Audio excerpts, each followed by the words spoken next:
Did you know Franklinton was the first city founded here in Central Ohio?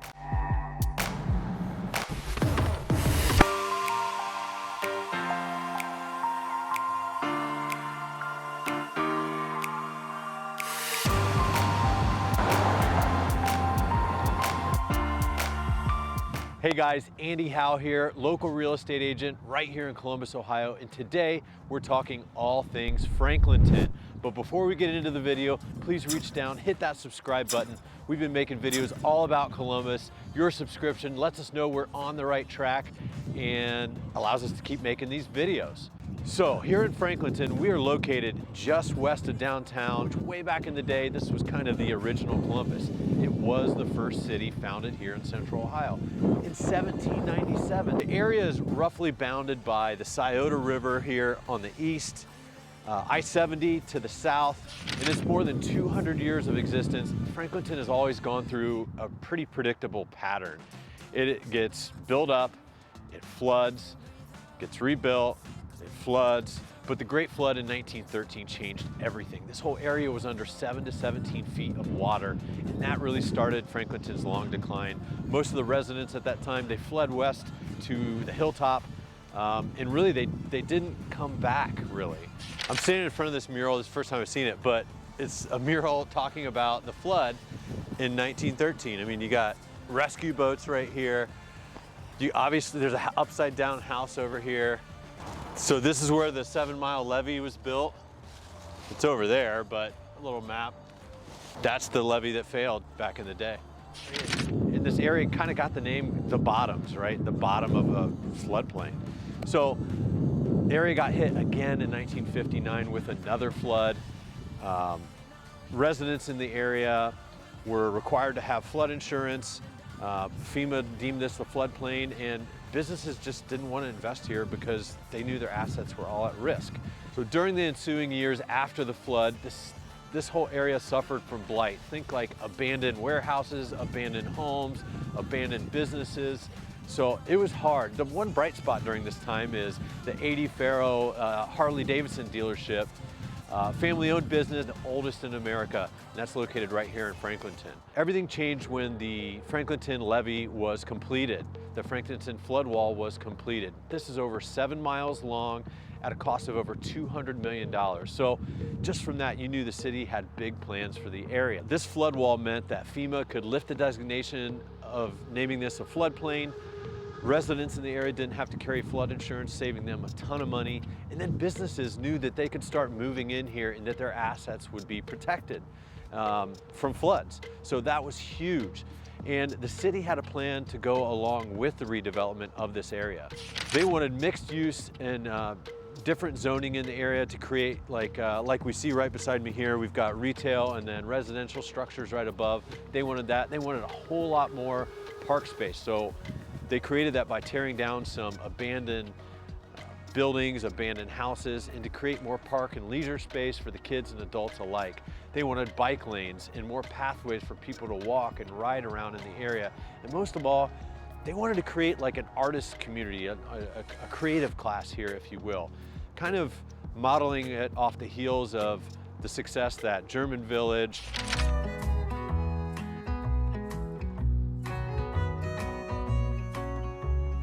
the Arena District, and the Short North.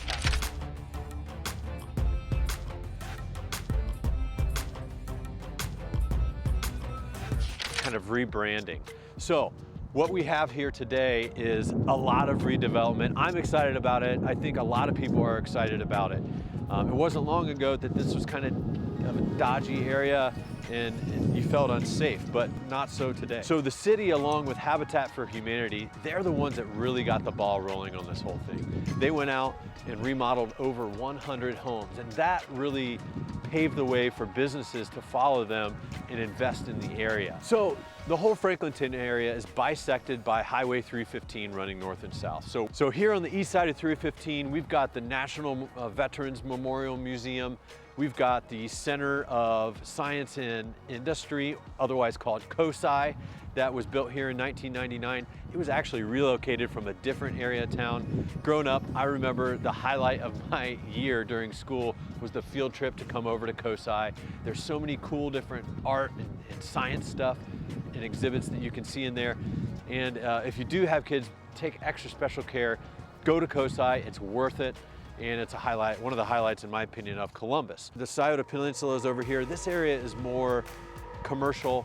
You've got higher density residential, there's bars, restaurants, coffee shops, things like that, breweries, tons of awesome art installations, graffiti. A couple of my favorite places right here in Franklinton, standing right outside of Land Grant Brewery, great little microbrew here in Ohio, here in Franklinton specifically.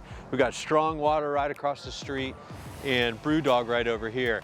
And one of the things I especially love about Land Grant is this little area over here where they have like outdoor seating, they've got little fires. So they got Ray Ray's right here, which is some excellent barbecue if you haven't had it. I think Ray Ray's has a couple locations now. This is one of them, the other one's up in Old North or Clintonville. There's another food truck here, but in the summer here, this is hopping. It's jamming. They've got, you can come out here, bring your beers out here. They've got a stage over here as well.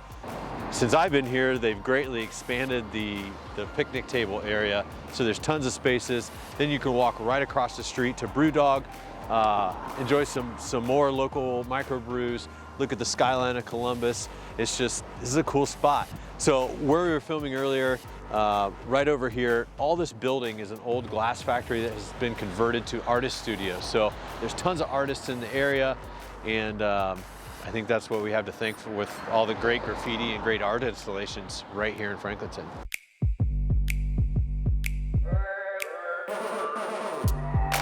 So this place over here is pretty cool too.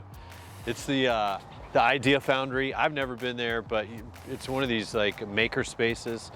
You buy a membership and they've got all the tools, everything you'd want to use in there. Old spaghetti warehouse. I don't even know if this place is open still. Really old style kind of restaurant. This is a great little coffee shop right here though, Bottoms Up Coffee right there. So heading west on Broad Street, I mentioned Broad Street, Old Highway 40 is probably the main thoroughfare through Franklinton, and you've got commercial businesses kind of concentrated on that street. But when we get to the west side of 315, more houses, more single family houses, residential type feeling, neighborhood type feeling, more so than where we are right now. This area over here is really changing. It's not quite as far along as it is over here in East Franklinton, but single family homes, I mean, you could just as likely have a totally remodeled home right next to one that's boarded up in West Franklinton. I mean, the sales in the past year, you can expect to pay anything from the upper 300s down to like 17 grand for a house. So huge variety. Most houses, you know, if you're looking for something that's kind of remodeled, is gonna be in that $200,000 to $300,000 price range. If you want to roll your sleeves up and do a remodel, if that's your thing, you can get something around $100,000 in the area. Some great tax abatements in the area and incentivize you to put your dollars to work here from the city. So I was mentioning the Scioto Peninsula, and that's a little bit away from where we are right now, where COSI and the National Veterans Museum are. Right there is, phase one is just starting of a big redevelopment of that area. It was permitted back in March, I think, March of 2020, and then they broke ground in September, and it's gonna consist of 4 buildings. An office building, a hotel, and 2 residential buildings. Now, this is part of a huge plan in the area, and I think it's gonna be really cool to see what's developed over the next 10 or 15 years. These are kind of crazy numbers, but here's what they're anticipating. 1,800 residences, 400 hotel rooms, 2 million square feet of office space, and over 200,000 square feet of retail and restaurant space. I mean, this place is gonna be hopping. It's gonna be like a new city center, a new little hip neighborhood in Columbus. I'm so excited to see what they do. This area has the wind behind it, the wind in its sails. The city wants this area to be better. They've got a plan in place, and they're incentivizing everybody with tax abatements to put their dollars to work right here in Franklinton. So if you have any questions about Franklinton, about Columbus, about me, feel free to reach out. I hear from people almost every day. They're either moving to the area or just curious about Columbus. So we'd love to hear from you. Please drop a comment below. Give me a like. Let me know what you thought of the video. Thanks so much for watching, guys.